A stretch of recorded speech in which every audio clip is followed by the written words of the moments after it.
What a great morning it's been, hey?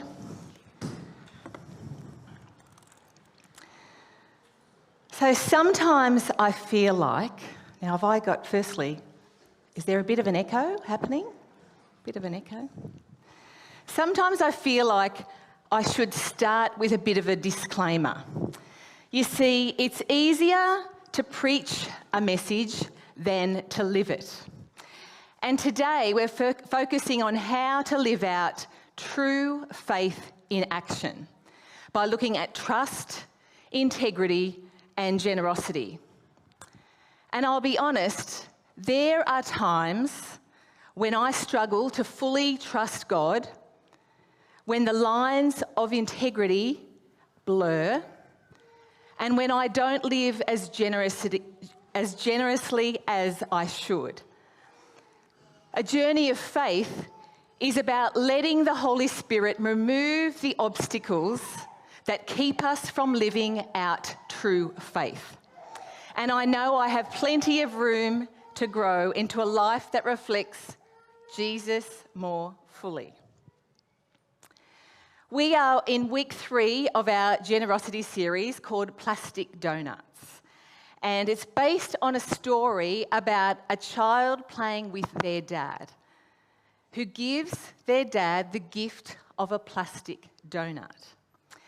A gift that is given with sincerity because they love their dad and they just want to spend time with him.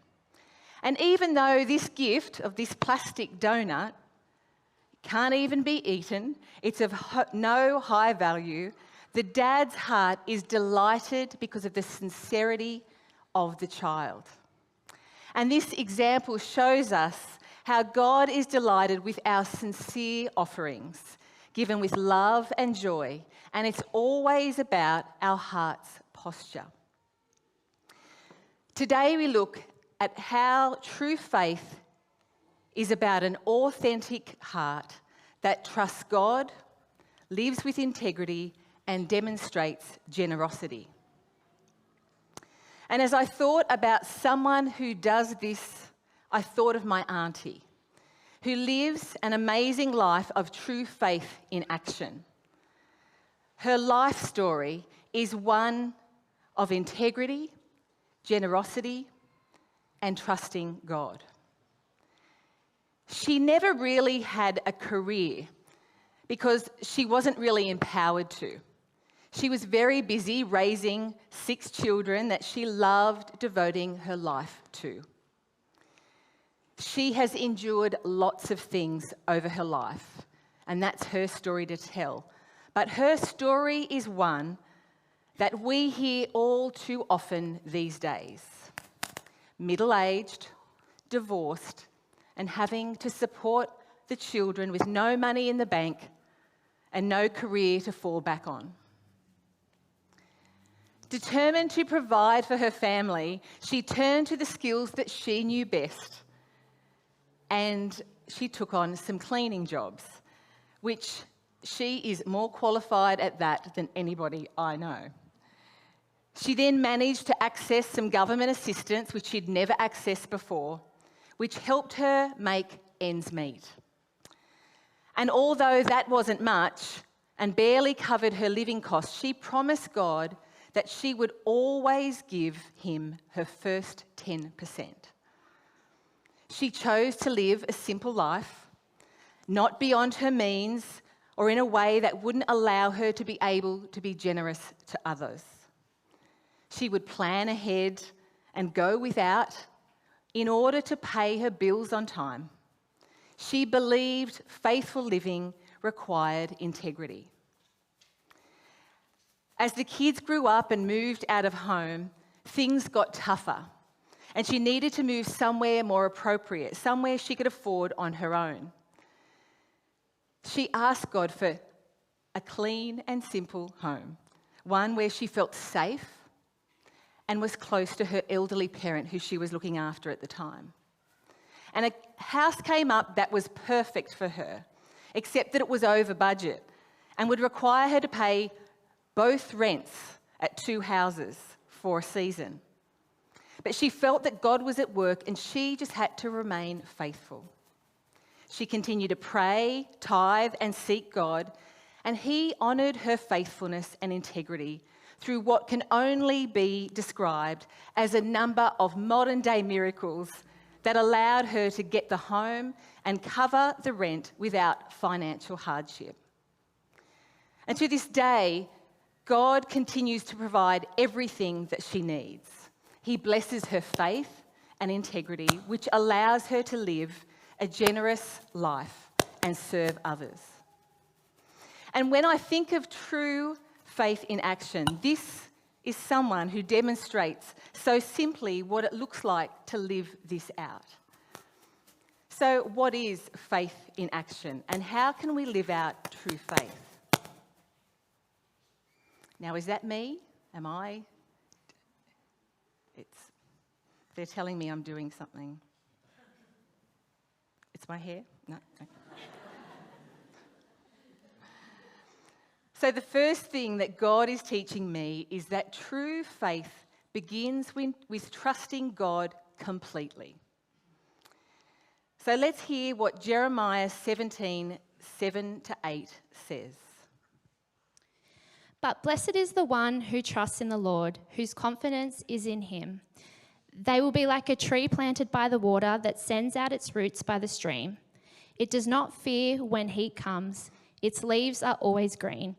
It has no worries in a year of drought and never fails to bear fruit. Thanks, Zoe. Did you like that? The way the voice just popped out of nowhere. I was thinking, where is she? I can hear a voice. Thanks, Zoe. I love these verses and the beautiful analogy about growing our faith and trusting God. And picture a tree that remains strong and vibrant even in the face of extreme heat and drought. It stands tall, stays green, and continues to bear fruit because its roots are deeply anchored in a constant source of fresh water, just as our lives can be when we place our trust in God. Trusting someone involves more than just believing in them. It means entrusting them with something valuable, releasing control, and depending on them completely to handle it with care.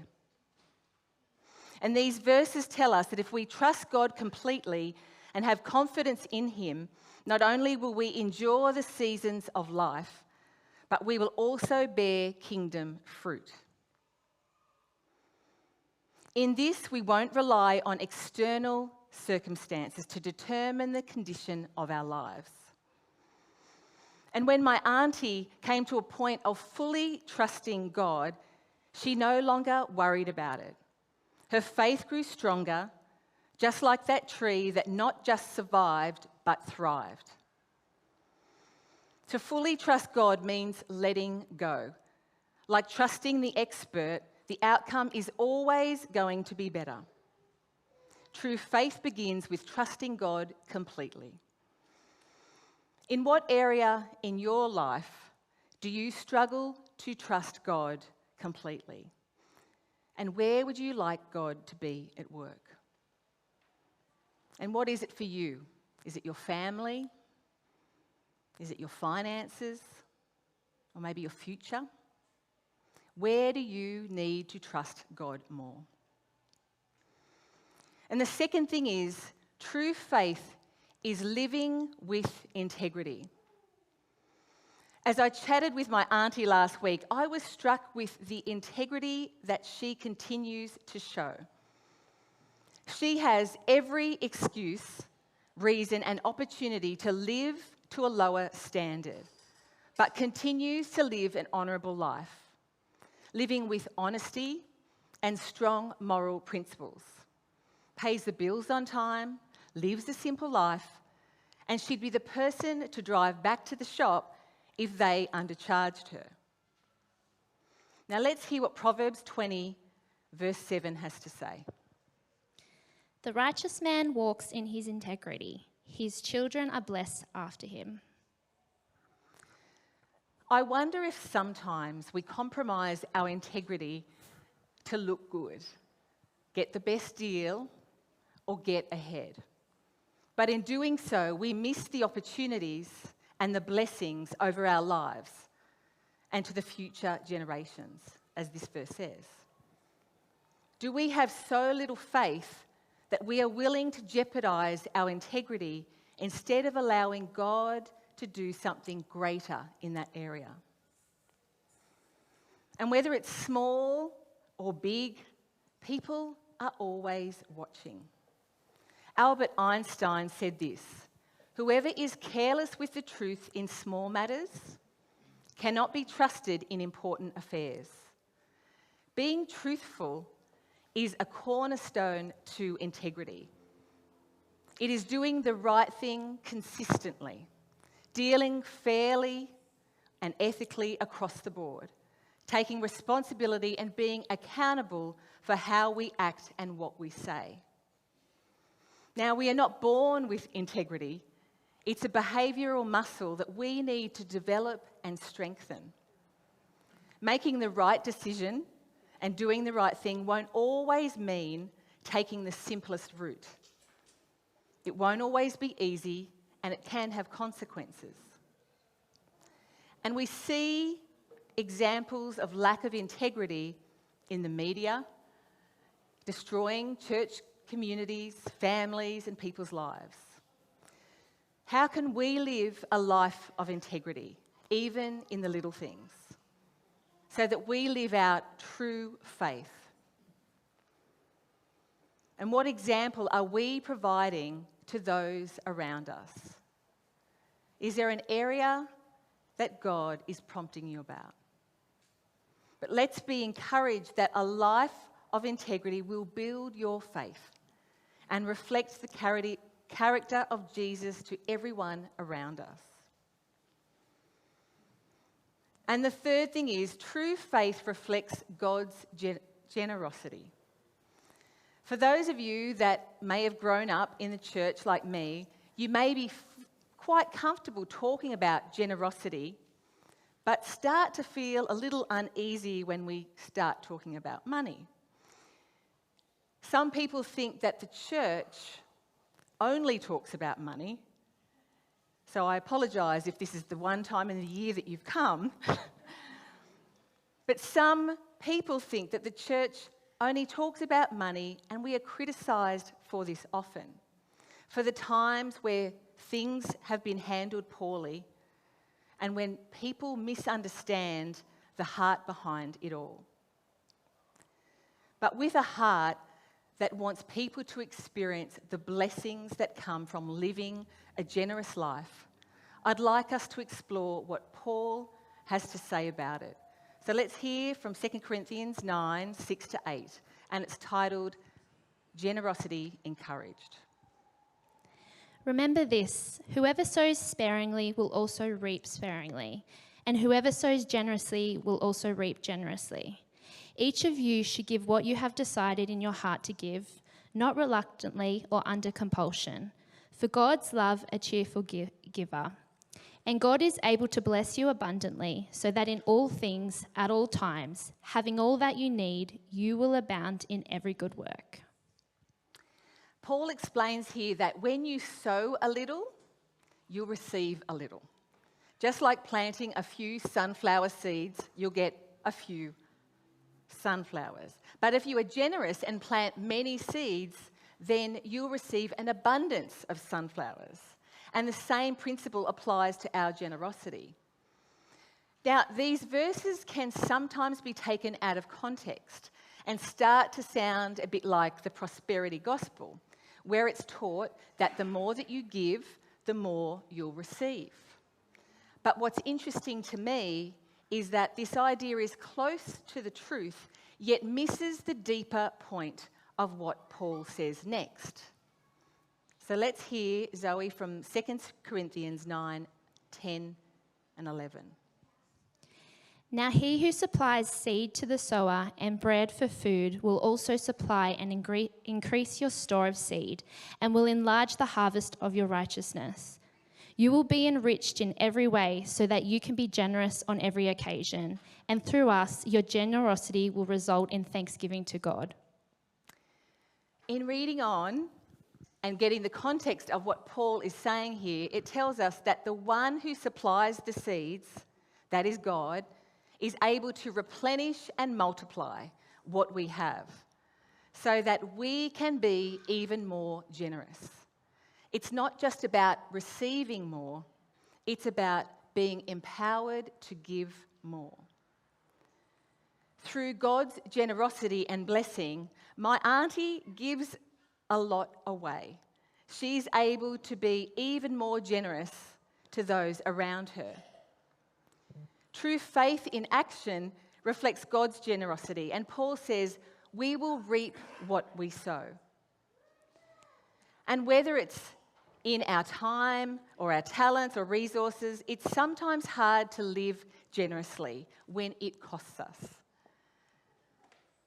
What area do you find it hard to live generously? True faith is about an authentic heart that trusts God, lives with integrity, and demonstrates generosity. What might be an area that God is inviting you to live out true faith in action? And in what areas do you need to trust God completely? Just like that tree planted by the water, confident and fruitful in every season because it draws life from God. Are there areas of integrity where you want to invite God into? True faith shows up in the decisions that we make every day, walking in truth, and our lives and our future generations will be blessed. Or are you challenged to live a life that reflects God's generosity over your life? God calls us to live generous lives, and when we do that, He promises to bless us so that we can bless others. And as we sit and reflect, I want to extend the challenge. Where is God calling you to take a step? To take a step of faith. Maybe it's starting a daily habit of surrendering your worries to God in prayer, being more honest in the small things, or giving sacrificially in a way that stretches your faith. And for those of you who are still exploring faith, I want to invite you into a relationship with Jesus. He is the source of the trust, integrity, and generosity that we've talked about today. So if you haven't yet made a decision to follow Him, today can be that day. He's ready to walk with you, grow your faith, and transform your life. Today you're invited to take a step of faith. I'm going to invite our prayer team to come out here, and I've got Mark, he'll stand out here, and Diane. And if you'd like someone to pray a blessing over your life, we're going to invite you to do that. Or you can kneel at the mercy seat and spend time with God. Or we have paper and pens down here, if it's helpful, to write down what step of faith you're going to take. You can take it away or perhaps go and stand with the prayer team and they can pray that over your life. As we sing, as the worship team leads us through now, let's embrace the challenge to grow in faith and live out those values fully.